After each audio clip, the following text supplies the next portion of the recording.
Hello, everyone, and welcome back to the Plant-Powered People podcast with your hosts, Michelle Kane and Tony Okamoto. We recently sat down as interviewees with our friends, our new friends, Matt and Anna, who are the hosts of Veg Talk podcast. And after learning a little bit about them, we thought, oh my gosh, their lives are so cool. They live in a van and they maintain a plant-based lifestyle. And as people are moving toward that type of living, that lifestyle of minimalism, tiny space living, living in a van, traveling, we thought this might be a cool episode. So let's cover it. But before we jump into the episode, we want to give a big thank you to this episode's sponsor, which is Modern Table. Modern Table is a brand I just discovered relatively recently, and I fell in love with pretty much instantly. They make this delicious vegan mac and cheese. It's like a boxed mac and cheese that totally reminds me of the mac I used to eat as a kid. And it's actually a little healthier than most mac and cheese because the pasta is made from red lentil flours, white rice, and pea protein. That's it. I have been on like a personal mission to try all of the mac and cheese on planet Earth that is vegan and plant-based. I am such a diehard lover. But also I have very particular standards of my mac and cheese. So the fact that I love this mac and cheese, even though it is not filled with gluten the way that I usually love it, is really, has blown my mind. Modern Table, you're amazing for making this deliciousness. They also make regular pasta, so non-mac and cheese pasta that is super high in protein, which my husband loves. 20 grams of protein. Wow, that's really good. Yeah, so check that out too. Yeah, and if you guys have seen, Tony and I did a pasta taste test video one time where we tried all these alternative pastas, and a lot of the ones that were made from like red lentils and stuff, I didn't like because they were crumbly, they fell apart, they just like didn't give me the mouthfeel of pasta that I was looking for. And this brand Modern Table has like really nailed it. It's super delicious. I really encourage you guys to look out for Modern Table in stores, online, check them out. And we will include some more notes about them in the show notes at plantpoweredpodcast.com. Thank you, Modern Table. Thank you, Modern Table. And without further ado, we'd like to jump into the episode. Hi, this is Matt Davey. And this is Anna Alarcón. Welcome to the Plant-Powered People podcast. Awesome. We're mixing things up a little bit today. And Tony and I let our guests introduce the podcast. Welcome, you guys. We're so excited to dive into a topic that's actually a pretty hot topic these days. Van living is like blowing up. We're all realizing like we don't need all of this stuff in our life or to be tied down to a place. Just experience freedom, pack up your stuff, move into a van, drive all around the world, meet all the people. But what's really cool about our guests today is they're going to talk about how they do it all vegan style. And what I love about this is that it's not only for people who are living in vans, but people go on road trips all the time. They want to pack up their families and go on a budget-friendly trip.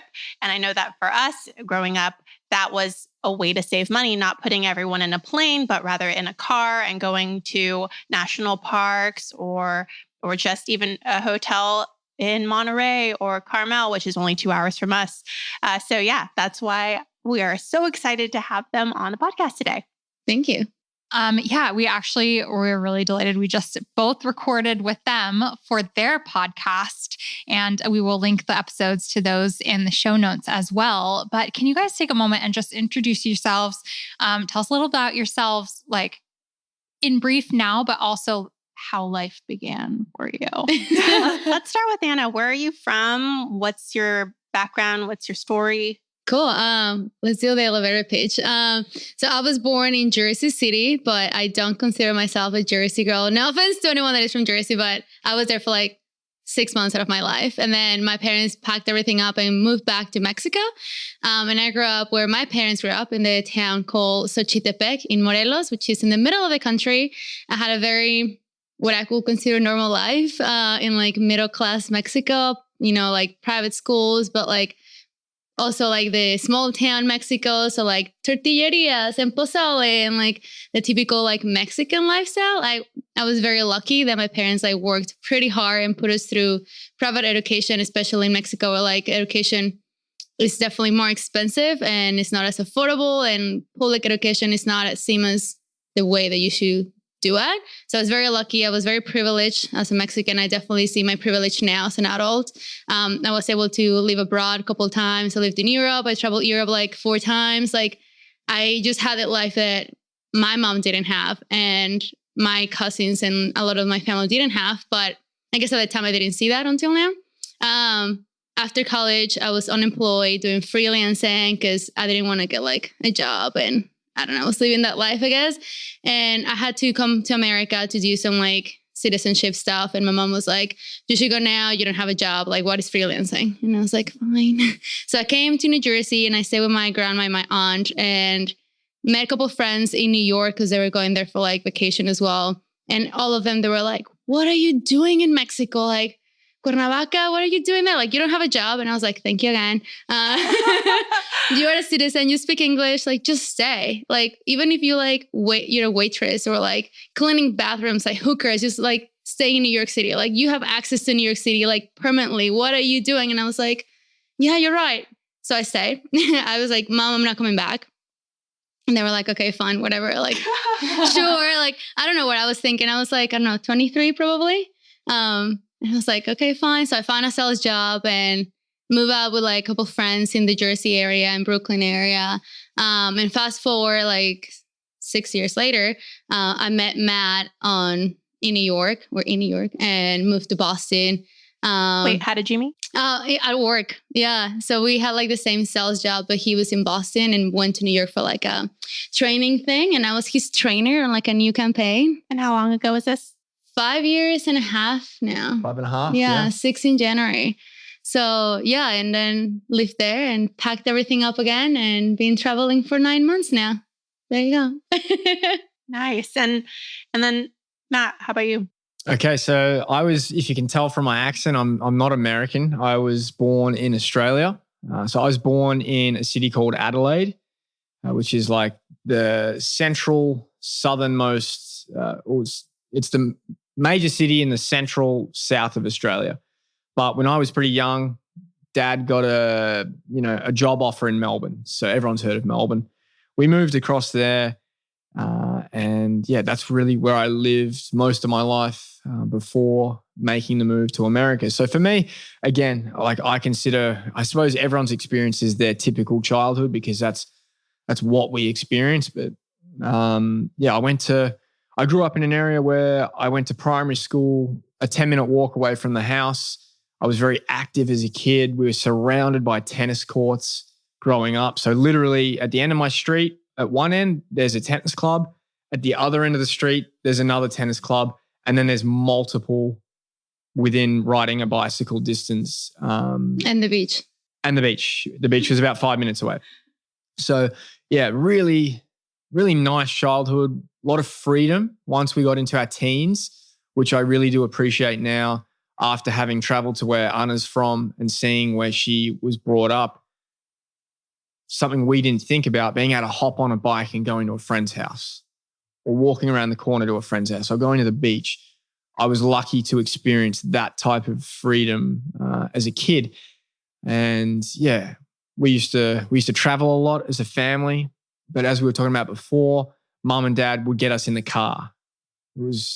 I can't remember when we first went on a plane, but it wasn't what our default was. We were always traveling by car. And when I was in grade 5, I was really, really lucky. Mum and Dad took me and my brother, younger brother, he's 2 years younger than me.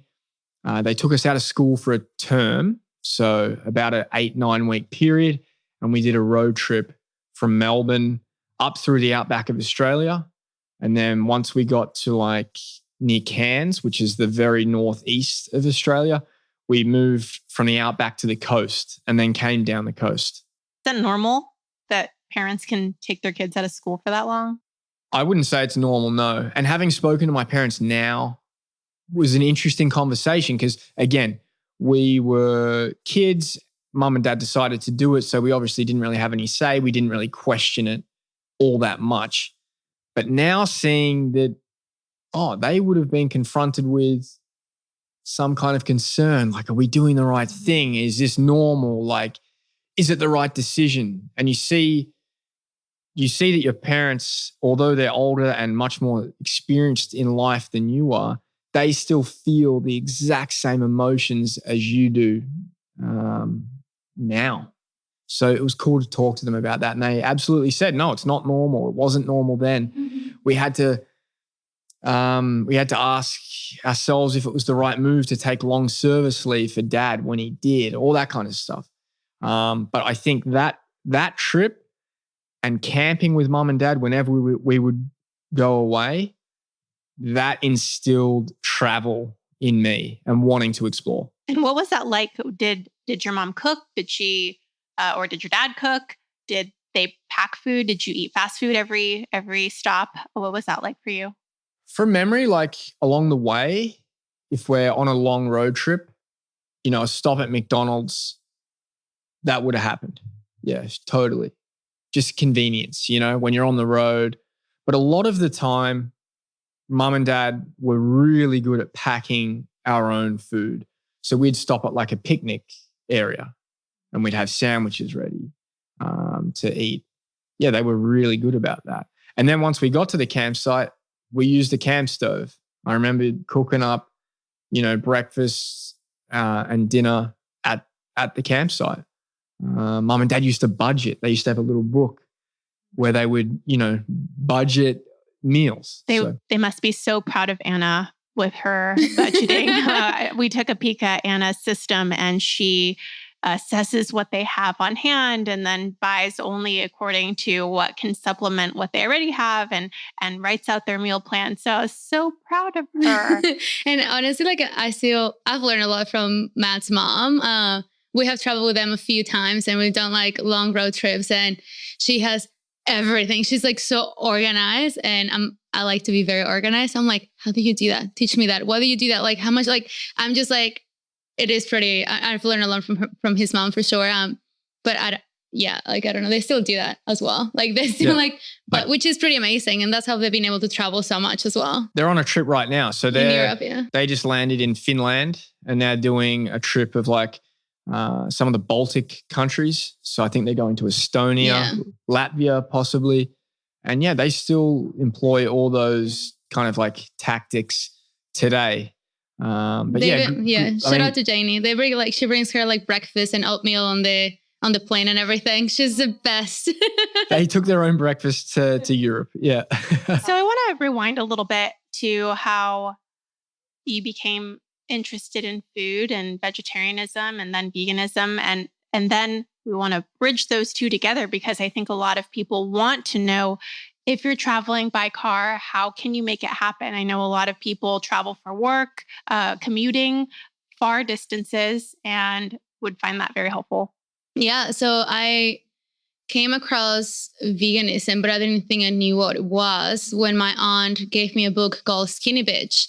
I was like, I don't even remember. I feel like it's somewhere in my memory, but the only thing I remember one day is reading that and thinking I'm not doing this anymore.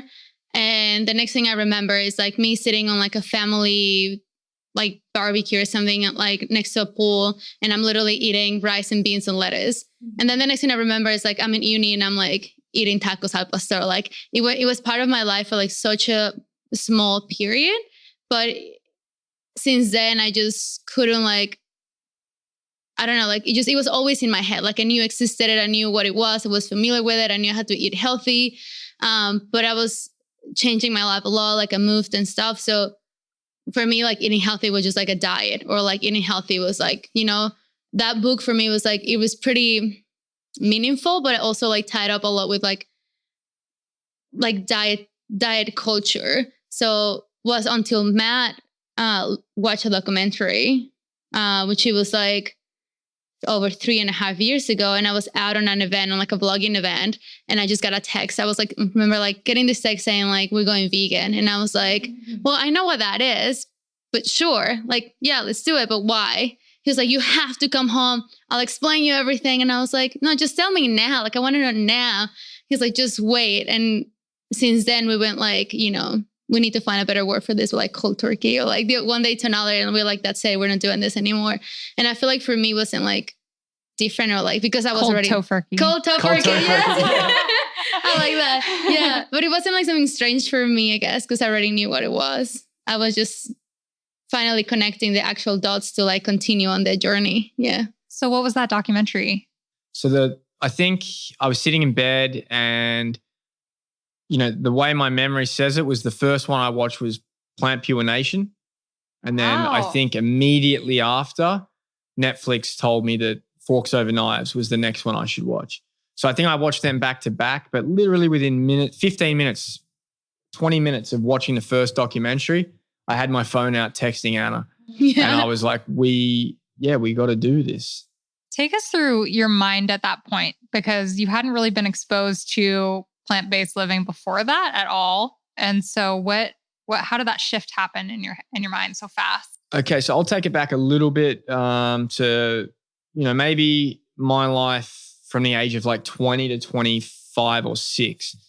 So I used to smoke cigarettes, used to drink pretty heavily on weekends, and I saw food as kind of like a tasty, like it was just for taste. I'd eat everything. I wasn't picky at all. Kind of prided myself on that too, that the fact that I wasn't a picky eater. Feed me anything, I'll eat it. I'm happy with it. And that was kind of my mentality. Even when I'd moved to America, Anna was living with me. She got me off cigarettes, just making it very clear to me that I was complaining about it, but not acting upon it. Best decision she's got me to make. There are air fives happening around the Yeah. table right now, Tayana. Yeah. Actually, we should be high-fiving you because you did the really, really hard part. Yeah. Thanks a lot. But to her credit, she made it really clear. She just said, look, you're complaining about it, but you're not acting on it. Make a decision. And boom, made a decision, didn't look back. And then I feel it was around that point. At the same time, Anna wasn't happy with where her fitness and nutrition was at. She went for a walk one day, didn't feel good. I tried to run and it was like, I was was going hard. to die after like 20 meters. So that provoked her to be like, okay, I've got to make some changes. And she did. She got into a fitness program. She got us shopping at the farmer's market, and we were eating just a huge amount of vegetables, but we were also eating, you know, eggs, meat, dairy, not for milk, but for cheese we were. Yeah. That was the beginning of our healthier journey, because before then we were eating frozen pizzas, we were eating real junk, always had beer in the fridge, that kind of stuff. And that got us along that road, documentary after documentary, like Food Inc. There was one by an Aussie guy called That Sugar Film. It just got us thinking about food. And I think after Food Inc., we started looking at the meat we were buying, and the chicken. I just vividly remember this one day holding up this breast of chicken to Anna and saying, this is not right. Look at it. It's huge. There's no way a chicken is meant to be this big and this color. It was a bit Disgusting. yellowy. And she was like, yeah, you're right. And I never cooked it. I never liked cooking. No, I always will did never the cooking. like, even since I was a child, when if I would see a raw meat, I'd be like, ugh, gross. Don't just cook it and then give it to me. Like, I will never be close to it. I thought, especially steak, I found like disgusting. And even my dad was like, how you want? I'm like, please, super cooked. Like, I don't want to see a drop of blood on that. Like, I found it like, but I ate it. Like, I never made the connection until that moment. So at that point, the chicken went away. We asked some questions where the butcher we used to go to, and then the steak soon went away as well. We dabbled in grass-fed and all that kind of stuff, but economically at the time, it just wasn't viable for us. It didn't last as long because it wasn't as much. And it just literally 1 week we tried it. We kind of studied what we were doing, and we were like, if we were to do this throughout the whole year, it just won't work for us with the amount of money we're making right now and how much we want to save. It just doesn't make sense. So I was at that point, I would say, when I was in bed that night. It would have been a cold Boston night in March. And, you know, you're sick of winter at that point. And I was watching Netflix, and I watched Plant Pure Nation. I watched Forks Over Knives, texted Anna, and I was blown away by the health side of things. So I was blown away that I was watching Dr. Caldwell Esselstyn riding his bike at age 80. I was blown away at T. Colin Campbell going for a 5-kilometer run at the age of 80. I had myself dead at that point. That was where I thought I would be. And they just flipped it. They absolutely flipped the meaning of health and longevity on its head in that moment. And all I could think about was my grandparents and having their health problems that they had and dying earlier in their 70s. And that's what triggered it for me. Very cool. So I'm going to take you a little bit forward again.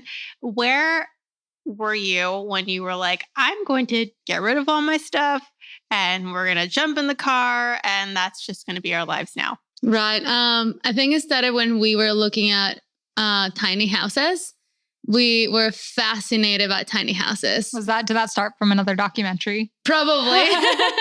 No. Oh no. We went to a trip with like one of our housemates. We were like living with this guy that we really was our friend. And we went on like Thanksgiving. He was not American either. So we didn't care about Thanksgiving. The three of us were like, we're not from here. Like we don't have family here. Like let's just go on a trip. Like we have like days off at work. Let's do it.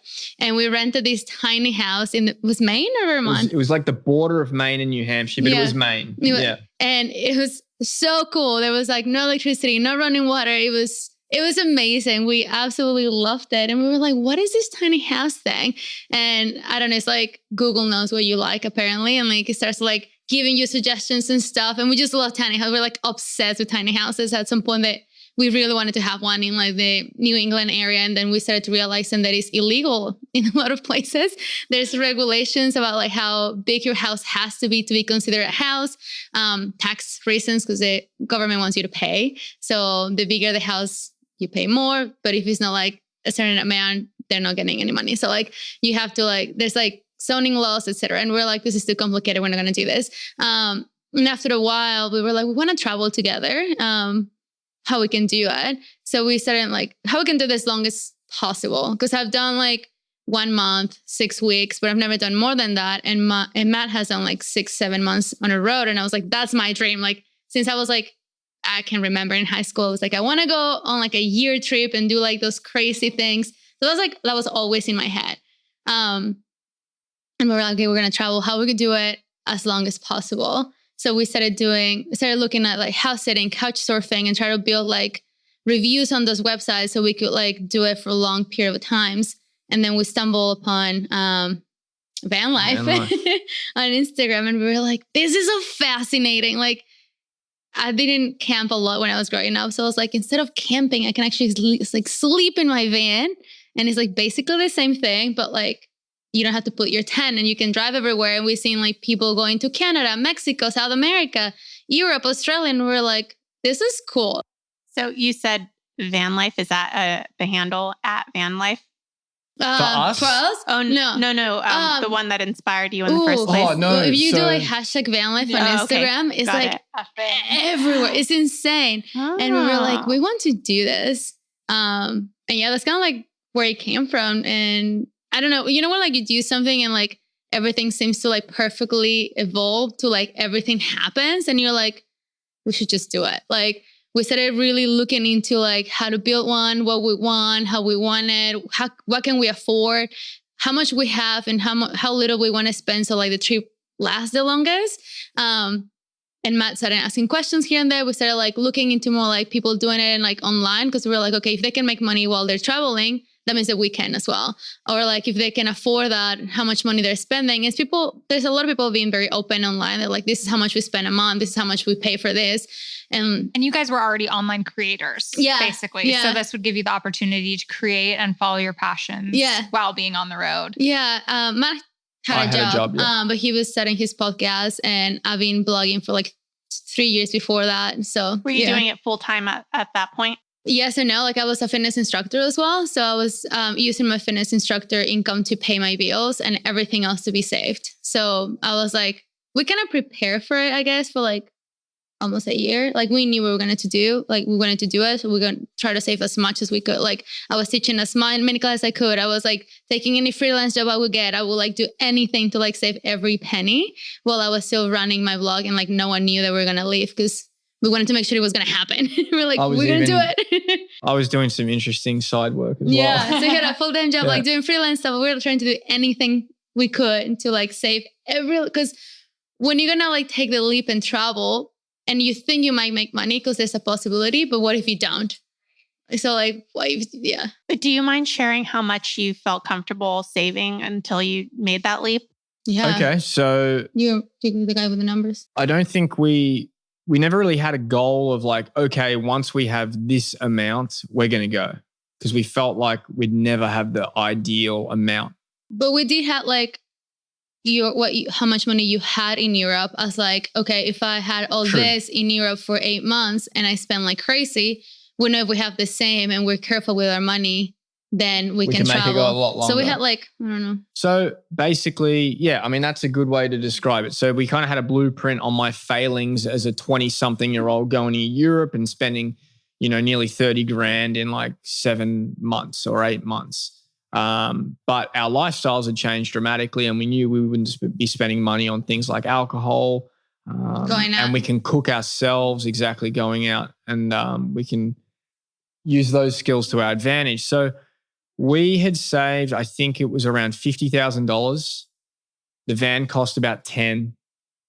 And then after like phone bills, insurance, and all that kind of stuff, we were left with, it was maybe something around like 35,000. Can I ask how you were able to save that much money? That's a significant amount of money to save. Yeah. So we definitely did like budget, but we were not like super strict with like budget, but we knew that we were still shopping at Whole Foods, but we were not shopping like, vegan magnums. We were like going for the bulk section and like the 365 brand. And we were still getting organic food, but like the cheapest option. And we were doing like the same breakfast every day, which is oatmeal. The similar lunch and dinner is like pasta, tacos, because we love doing that. Buddha bowls. And if I was going out to eat, it was because I was getting paid through my blog or because I was getting offered free meals to go out at a restaurant, which, I mean, I know not everyone has that perk, but I had it. So I was like, I'm taking advantage of it.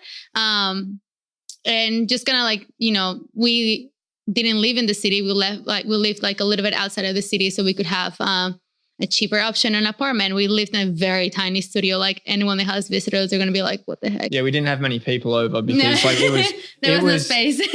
It was like tiny, a kitchen, a walk-in wardrobe, and a bedroom. And the bathroom was off of the bedroom. So it definitely didn't lend itself to having people over. But we made a conscious decision when we moved there to say like, we're going to move to this tiny studio because we know we don't have to pay for all that. And you love tiny houses. We love tiny houses. Right. It was definitely like, it ended up being a good experiment because I suppose it put us into a small space. Yeah, it was like a pre-game for you. Exactly. And now we're in a much smaller space. But you had a shower. Exactly. We don't have now. Once we had, we'd seen people go out and kind of, try and make it happen on a lot less as well. So we knew we were in a decent position to do what we wanted. And we were confident in our own skill set that if for whatever reason we needed to go and get a job again, that we would be able to go and get a job again. You know what I think is amazing? It takes a big leap of faith to leave your job to pursue your own passions, even if you have like a stable work environment. But you guys, and then of course it takes a huge leap of faith to leave your home and go in a van. And that takes so much work and finances and everything behind that. But you did them both like at the same time, pretty much at the same time. Like you double jumped in. Yeah, I feel like, thank you. But I feel like for me personally, it wasn't like a huge deal because I've been working at least like part-time for myself for a while, and like teaching fitness classes feels like you're your own boss anyway, because you don't like, I was lucky with the studio that I was teaching at that it felt like I just went up in the studio, taught and left. Like it felt like it was mine. Like it didn't feel like I had to sit down at a desk job. So like I feel like I still had that, like it wasn't that hard for me. Yeah, I had the freedom, it wasn't that hard. But like for Matt, where he was used to like sit down at a desk 9 to 5, had a list of things that he had to do for his work and then like leave and then try to figure out what your schedule now is with a podcast and what is the marketing things that you need to do. Well, like all the, and then travel. It was like, yeah, it's definitely a lot. All right. So take us inside this van that you guys got, and it has changed your life for the past many months. What's it like? What do you have in there? What don't you have in there? Like, take us through what life in that van is like.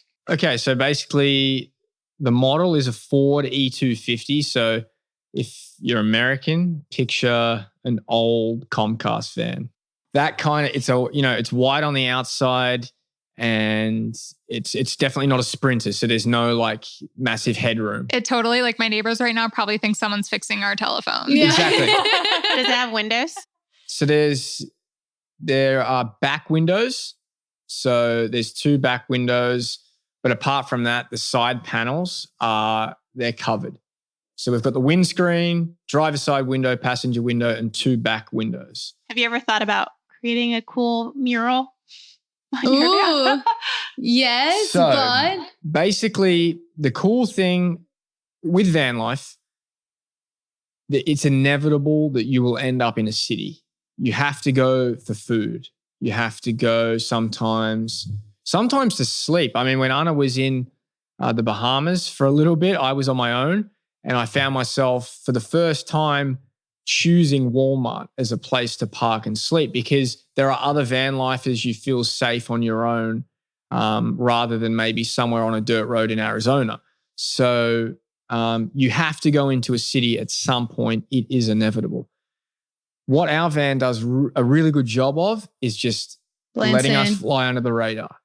So yeah, we don't, for that reason, we don't really want to advertise that everything we own is inside. Yeah. Right. And that's the other half of it. Literally everything we have is inside. So we minimalize massively. There's no storage anywhere else. That's it. Wow, Yeah. And so let me do a little van tour. If you close your eyes and you think of the Comcast van, on the top we have a solar panel. That solar panel runs down into the van where there's like an inverter, a battery inverter. Does that come with it? So the guys, big shout out to Sam Putzies and Juliet Orleans. They made the van. We were just lucky enough to run into them at the right time on Instagram and ended up purchasing this van from them. So yeah, big shout out to those guys. But it came with a van, yeah. Cool. Like And customized. And were they local to you, or did you have to fly to go pick up the van somewhere? They were finishing up in Montreal. So they're from Europe. They're from Belgium. But Sam had lived some of his life in Montreal at some stage. So his parents own a house there, and that gave them a base in North America to firstly come over here, buy the van, build the van, which was super convenient for them. But that's where their trip was ending up. We were in Boston. It's only 6 hours south. So when that all came to be, it worked really well because it wasn't that bad. We were actually in New York. We had this hectic time around purchasing the van. So I was doing a house sit in Tennessee. Anna was having some trouble with her passport. Yeah. The passport stuff got solved literally the day that Sam said, we need to get this rolling. He texted me saying, this is the cutoff date.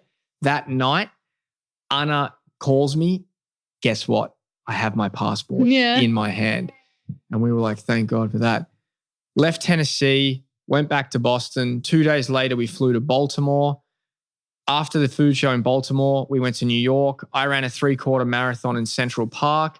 And then the day after, that night, we flew to Montreal, and the next day we bought the van. Yeah. So we had this hectic period of time where we bought the van and brought it back to Boston. That reminds me of Tony's life. I feel like she hits like 4 countries a week somehow. Yeah. Yeah. Okay, wait. Finish taking us through the van. Okay. So you walk in the side doors, you open them up, and you'll see wood paneling in the inside. So it's got a bit of a cabin feel to it. And directly in front is it's like an IKEA TV cabinet that they carved a sink into with a little tap. And then in the cabinet space underneath, we have like our spices, coffee, AeroPress, cutlery. And then on the other side, we have a cooler, which is now our fridge. We have our stove, which is portable. So we bring it out on top of the bench when we want to cook inside. If we want to cook outside, we can do that. Is it like a single burner, or is it an actual stove top? It's like a little camp double burner. Yeah. That's it.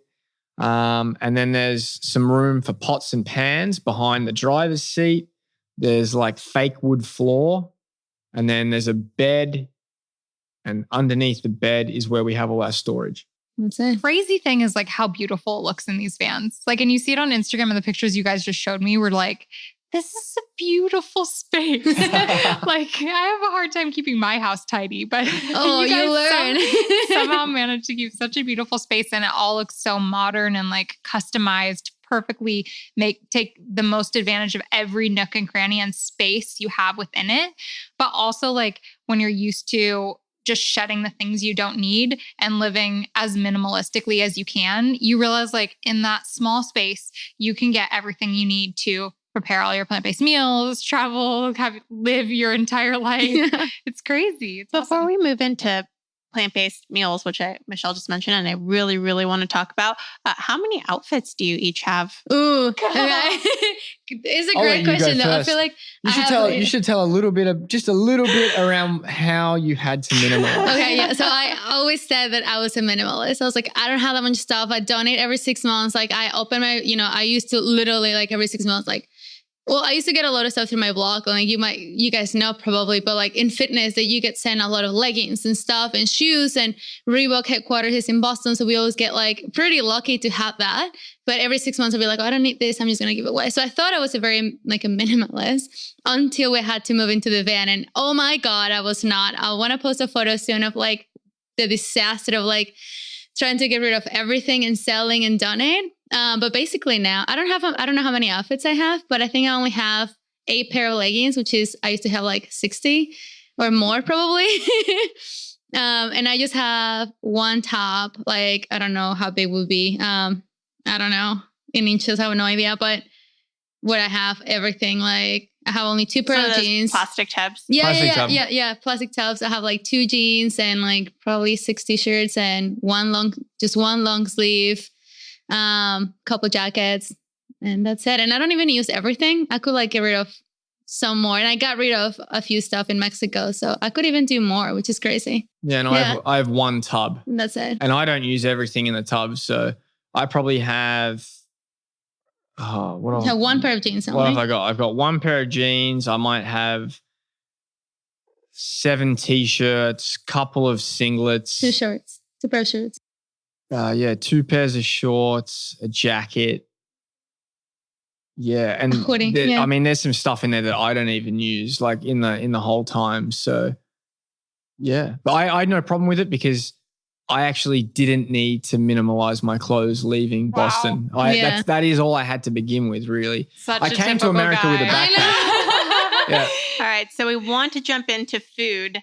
We've had such a fun time talking to you about everything else, but time to get to the food stuff. We are so curious how you maintain a healthy plant-based diet living in a van. I feel like it's like easier than what people think.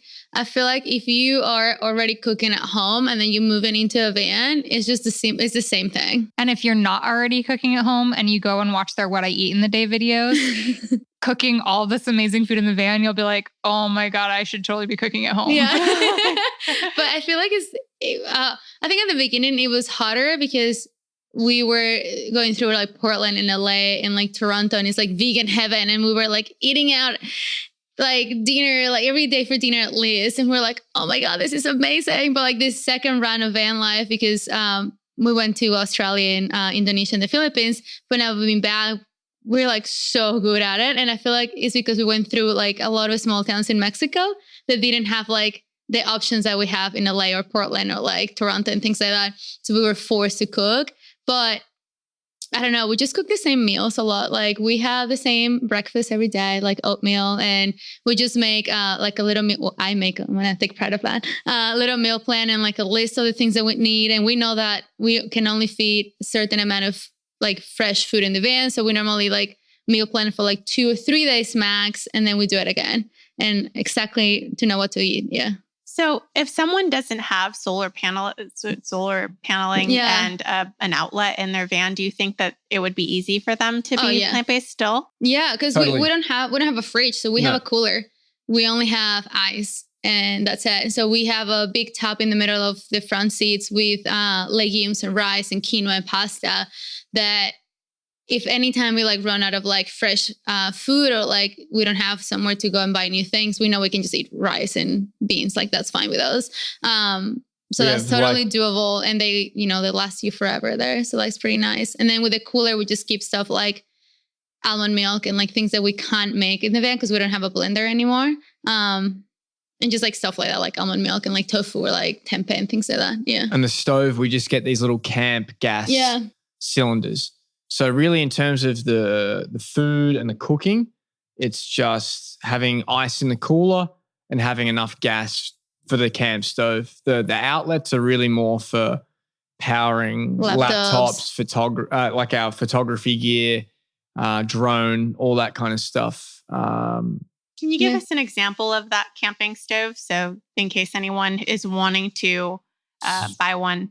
So I think it's Coleman. I think that might be the brand, but I'm sure a lot of other brands make a similar stove. It's one of those flip top stoves. So you flip it open and you've got 2 burners there. It has a hose for like a small gas bottle. And it's definitely a no frills kind of stove. It's not something you would pack away and like go hiking with. No. It's not like a jet boil or anything like that, which I've seen people use in their vans. But you can take it like on road trips and like campings and stuff, like camping trips. Yeah. Yeah. So you had gone camping before you were vegan when you were younger and stuff with your parents and cooked and all of that. Is it harder to cook vegan stuff when you're going with camping gear from a van, or is that actually kind of easier because you don't have to deal with meat rotting and all that stuff? I would say so. I think it's easier. Yeah. Because ice obviously has a timeline, in summer here, because the first half of our trip was in winter and we hit some pretty cold temperatures. So like in Toronto, it was like -15 one week. Yeah. That was Celsius. Terrible. So maybe say like 0. It might have been like single digits. Yeah. Single digits Fahrenheit.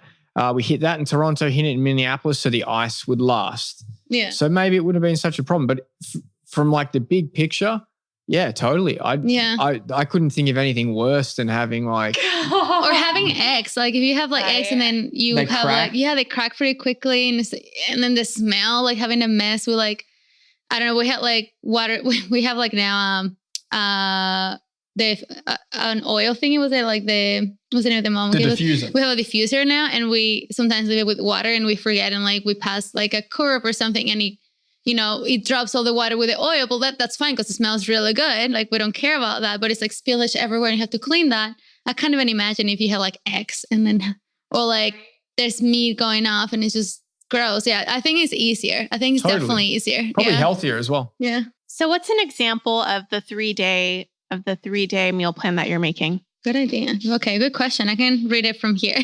So Anna does this so that when we go into a grocery store, that we don't get like the impulse purchasing muscle flexing because chips are really tasty. I'm pretty bad at that. And I'm bad with sweets and Anna's bad with chips. So this is for us to get in and out and make our life easier. So we normally just have like oatmeal every day, and we always have like the same roll oats from like the bulk section at Whole Foods, almond milk. We love pumpkin spice. So we always have like some in there, chia seeds and banana. And then for lunch, it normally we've been having like sloppy joes, like lentil sloppy joes, because you can make a lot of it and then like save it for the next day. So we have like sloppy joes like 2 days in a row for like lunch. And then we normally have like pasta, or we've been doing like rice pepper rolls with like tofu and veggies and like a peanut butter sauce, because we always have like peanut butter and liquid aminos and smoked paprika and just a little bit of water, and it tastes like really good. And then we also have like a lot of like burritos. So like rice, beans, peppers. So that's very budget friendly and all stuff that you can easily find while you're traveling across the country and in more rural places if you need to stop at whichever grocery store. Yeah, we found them everywhere. Like we have definitely found like Safeway has a lot of stuff.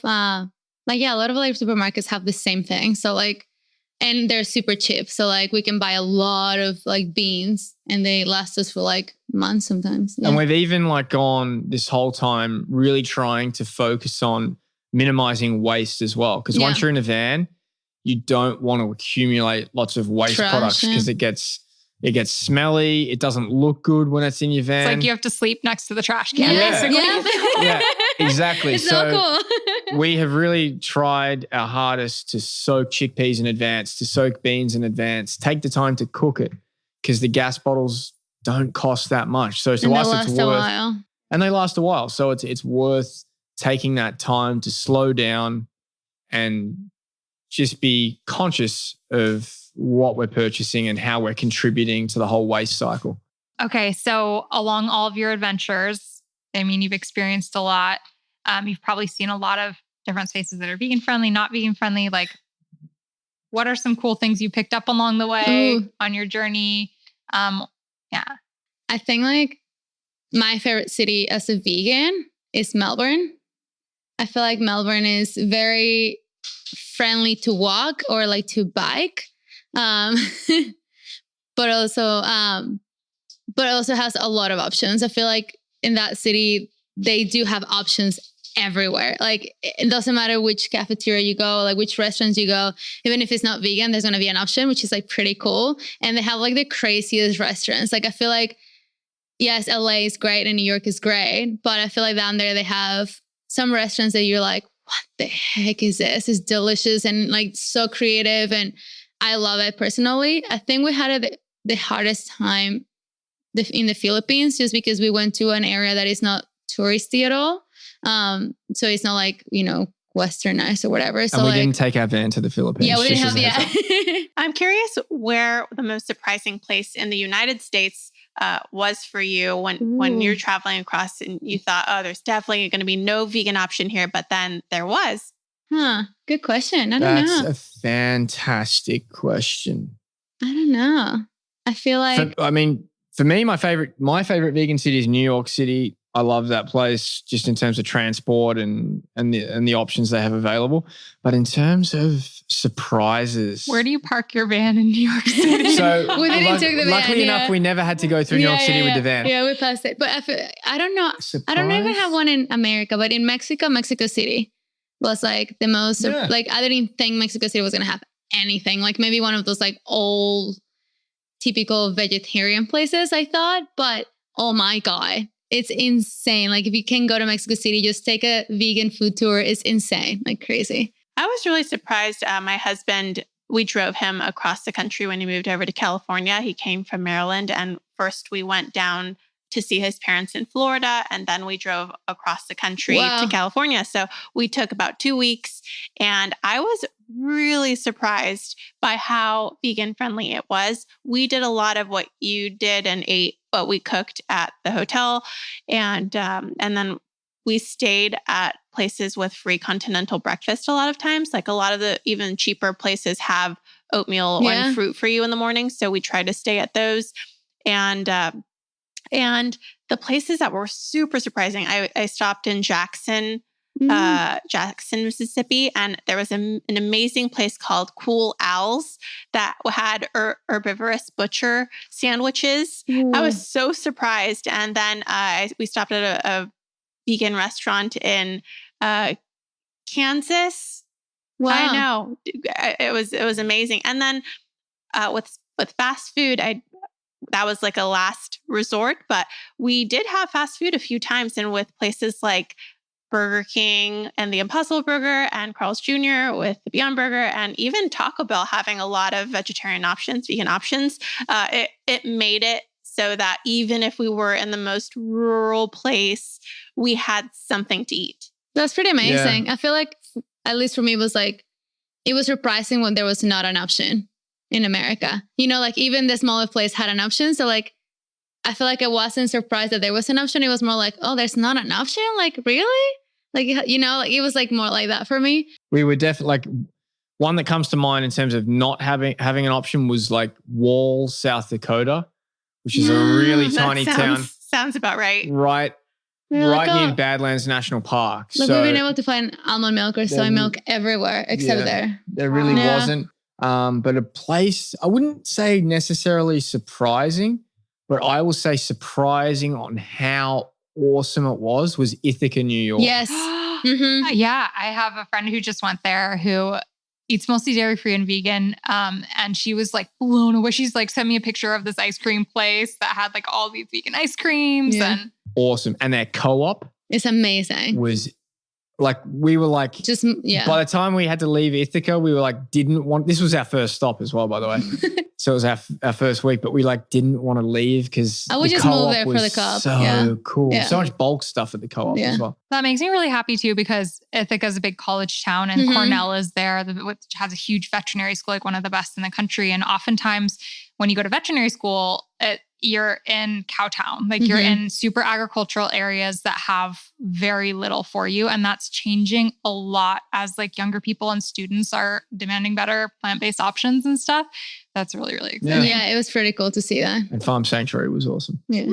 So before we sign off, I'd love for you to share your 5 favorite tips of how to save money and eat plant-based while living in a van. Okay. I would start with cooking. So not eating out because it's super tempting. I mean, you're going to all these new places, new people, places that you don't know if you'll ever go back to. So you have to kind of fight that impulse and be like, look, we have a budget. We want to make this last. Cook in. Yeah, I think also having a list when you go to the grocery, and having an idea what you want to cook and knowing what you have in the van. Like, you know, your space. So you know what you already have, how much time you have, and like what spices you have in it. Like really knowing what you have and what you're going to buy. And I think the other one and what you're going to make. And what you're going to make with it. Yeah. Because I think like having exactly what you're going to make just makes it easier to just buy exactly those ingredients and don't go like, well, maybe I'll make this and it just goes bad after like 2 days. Shop bulk when you can. Shop bulk when you can. And then the other one is like stock up on spices. If you have this space for like spices, like have a lot of spices in your kitchen, even like in your van kitchen. So you can just cook whatever you want and like make it into like different culture food, like the same beans and rice we were talking about in one of the podcasts. You know, like could be the same ingredients, but with different spices, and it turns into like such a different meal, which I think spices is like a big thing for us. And then I would say turning your dessert whole food plant-based. Yes. So instead of going out, you know, Anna and I, no shame here, could easily polish off a pint of ice cream. Each if we wanted. But more realistically, if we bought one, it's going in a sitting. There's no doubt about it. Yeah. And those things can cost up to $10 these days, depending, you know, if I know there was a local company in Boston and they were about $10. And then the spectrum probably goes down to like what, $5-6, depending on what you're purchasing. But what we do now, and we're super happy doing it, is buying bulk dates, medjool dates, just peanut butter, cutting them open, taking the pit out and filling them with peanut butter. And pumpkin spice on the top. Pumpkin spice on top. And that became our dessert. And what we find is like we might spend $9 on the dates, but it goes it's a whole week or more. To 10 days. Because it's so sweet that you can't, I mean, I can't have more than 2. Like that's it. Like, and I'm done. And tops 2. Yeah, I think that was 5. Yeah. Well, thank you. I know that you guys are doing so many cool things right now. Where can people find more about you? Yeah, you can find our podcast on Instagram and any podcast platform. So it's VegTalk, VEDGETALK. All one word. All one word. And VegTalk Espanol for the Spanish version. And you can find us on Instagram as well. Ana Alarcón. And I'm Matt X Davey. So that's MATTXDAVEY. And that's my photography page. And we'll definitely link those below. Yeah. And you guys need to check out also their videos and just like all of their content on the internet. We will link that all in the show notes, but I just feel so inspired. And Anna, I'm like already excited for the ebooks that you're going to create about like meal planning for van life and just any sort of meal planning. I mean, all of those 5 tips that you gave for living in the van, I already want to apply to my own normal life to save money and eat healthier and all of the things. So this has been so awesome having you guys on. Thank you, thank you, thank you. Yeah, thank you. Also, I just realized I said we'll link it below. I'm so YouTube minded that I was like, yeah, we'll link it below. But I really mean it's the show notes. Everyone can find your links in the show notes. Thank you so much for coming on the show. Thank you, guys. Thanks for having us, guys. It's been a really cool day meeting you and recording 3 podcasts. It's been a triple header. It's been fun. I hope you guys enjoyed this episode. I personally feel a little bit inspired to just like leave my house behind, get a van and go travel the world for a little bit. Both Tony and I know some individual friends who have done this in life, who've gotten a van, fixed it up and traveled for a while. And just the thought is so freeing and liberating. And I feel inspired. Yeah, this was a really cool episode for me. I hope you guys enjoyed it just as much. Yeah, I got to go sit in their van. I sat in their bed and they showed me what it would be like to cook, to where Anna sits when they're cooking, where Matt sits when they're cooking, because it's a small space. And it actually was pretty comfortable. So thank you again for sharing your experience with us, Matt and Anna. And it was awesome. Yeah. And thank you to all those listening. And one more thank you to our sponsor for this episode, which again is Modern Table, the makers of delicious vegan mac and also healthier pasta. Modern Table, you're amazing. I hope everyone listening goes out and tries the vegan mac. It's super yummy. And if you don't like it, you can come back and talk to me about it because I truly think it's so yummy. Thanks for listening, everyone. Hope you enjoyed. And we'll see you in the next episode. Bye.